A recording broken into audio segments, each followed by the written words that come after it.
The Cold Gets In by Kyle Crocker. Winter has been harsh, with short days and deep snow. We gather in the spaces of Mr. and Mrs. Mackenzie's house, with its creaking floors and dusty rooms, as the ice on the window thickens and the fire burns. The town is snowed in, the streets deserted, and the Mackenzies' decaying colonial holds a lonely vigil on the outskirts.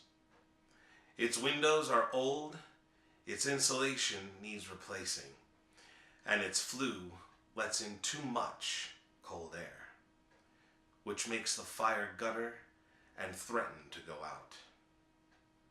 Mr. Mackenzie busies himself with a set of flannel sheets, cutting strips and stuffing them into windowsills and door jambs, attempting to make up for years of neglected upkeep. "Gotta keep the cold out," he says to Mrs. Mackenzie, as he fumbles numbly with the rusty shears. "It's no use," we whisper, but he ignores us. Mrs. Mackenzie shakes her head, then submits another log to the fire.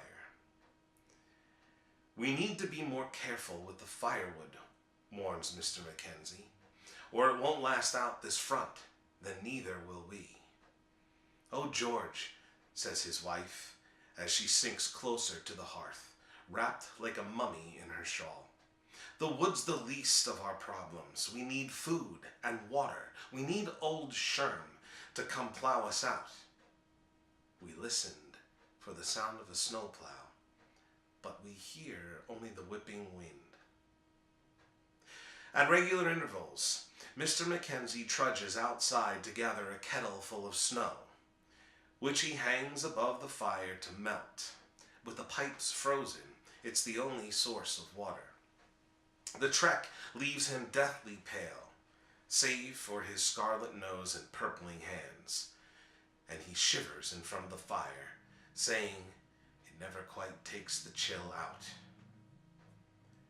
The temperature continues to drop, and we huddle around Mr. Mackenzie as he stands in front of a window, squinting for signs of life through the rime.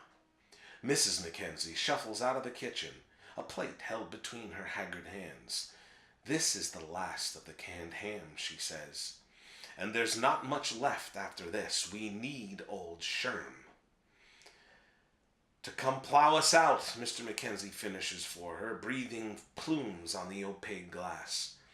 He goes upstairs and returns even more bundled than before, 2 woolen scarves wrapped around his face and throat. "I'm going for help," he declares as he heads for the door.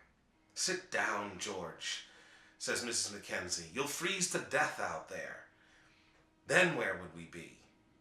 Her husband stares at the door, then retreats upstairs. She stabs at the coals with a poker, wraps herself, and settles into her chair, where the warmth puts her to sleep.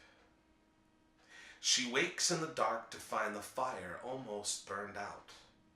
Shivering, she reaches for more logs, but she was wrong about the wood. The greedy fire has eaten it all up. "George!" she shouts. Her limbs are stiff and heavy as she raises and limps to the front door. She finds it again, cold air pouring through the gap. She pushes her shoulder against the heavy wood, straining, but it's frozen in place and won't budge. "George!"